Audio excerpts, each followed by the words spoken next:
Здравейте, аз съм доктор Габриела Ангелова, лекар и преподавател в Медицински университет град Пловдив и днес ще поговорим за витамин D3 2000 на Принципиум, което е добавка с витамин D3 от растителен източник с екстракт от исландски лишии. Продуктът е удобно опакован в приятни на вкус дъвчащи таблетки, подсладени с стевия. Витамин D3 или холикалциферол е най-активната форма на витамин D и се образува естествено в кожата при излагане на слънце.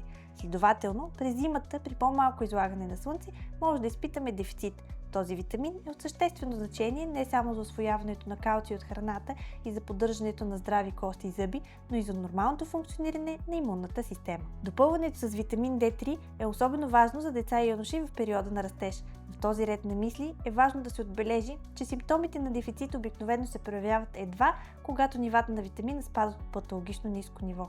Затова профилактично допълване играе ключова роля за поддържане на дългосрочното здраве и благополучие. Ползваният витамин D3 е на растителна основа, което го прави подходящ и за вегани.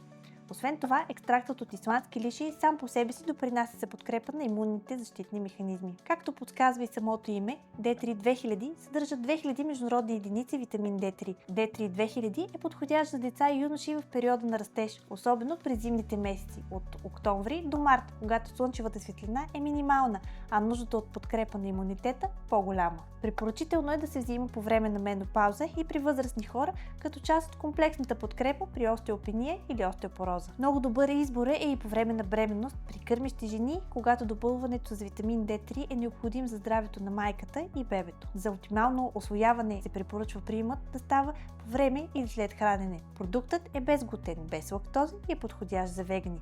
Линк към продукта, както и контакти за повече информация ще намерите в описанието по-долу.